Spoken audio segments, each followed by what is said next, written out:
दांत वाली बहू। रंजना कभी ब्रश नहीं करती थी।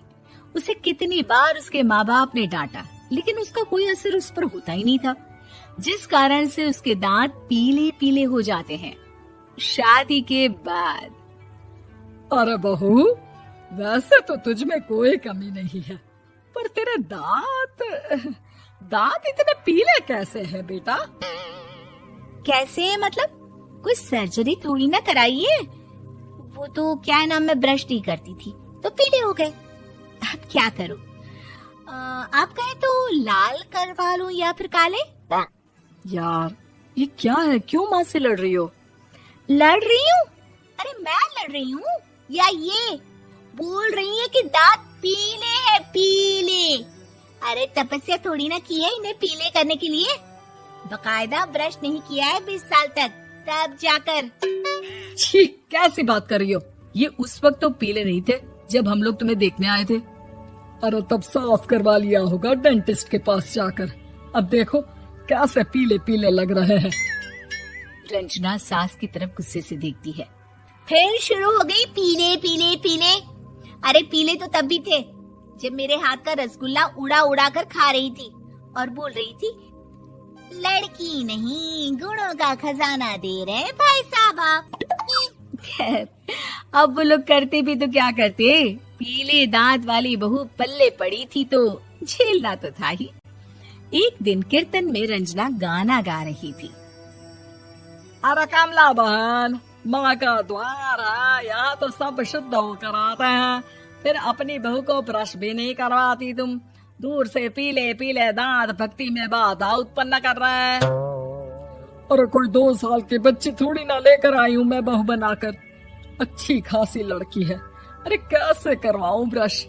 ये तो उसे खुद करना चाहिए ना।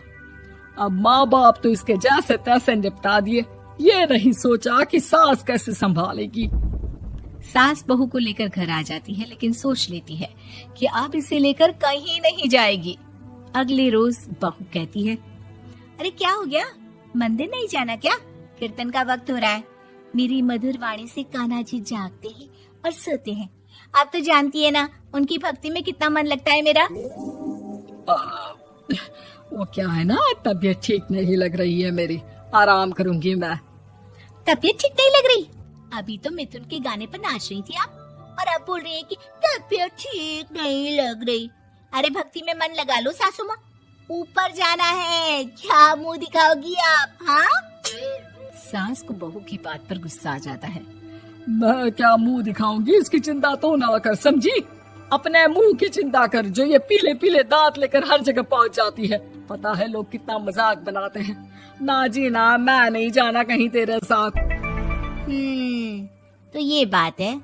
कोई ना, मत जाओ, मैं अपने कमरे में ही बैठकर भक्ति कर लूंगी। ऊपर वाला दांत थोड़ी ना देखता है, मन देखता है, भावना देखता है। और अरे बस बस, तू सब कुछ दिखा, बस ये सफेद चमकदार दांत ना दिखाना किसी को, है? जा यहाँ से। बहू को सास की बात का कोई फर्क नहीं पड़ता, वो तो जैसी थी वैसी ही रह जाती है। सुबह नहाकर किचन में खाना बनाना, फिर खाना खाना, कीर्तन भजन करना और सो जाना। एक दिन, माँ जी मैं सहेली के घर जा रही हूँ, शाम को लेट आऊंगी। हाँ हाँ तो जाना, मैंने कौन सा तेरी आरती करनी है घर पर बैठकर। रंजना सहेली के घर जाती है, जहाँ वो पार्टी में जाने की तैयारी कर रही होती है। अरे शिखा, कहाँ जाने की तैयारी कर रही है? मैं गलत वक्त पर आ गई क्या? अरे नहीं यार, उल्टा सही वक्त पर आ गया। मैंने ये साड़ी और ज्वेलरी निकाली है यार, शाम को इनके ऑफिस की एक पार्टी में जाना है। बताना कैसा लग रहा है ये सब? नहीं यार, इस ड्रेस के साथ तो वो वाली ज्वेलरी अच्छी लगेगी। हाँ हाँ सही बोल रही है, मैंने ध्यान ही नहीं दिया। वैसे तो हमेशा से मस्त फैशन सेंस रखती है।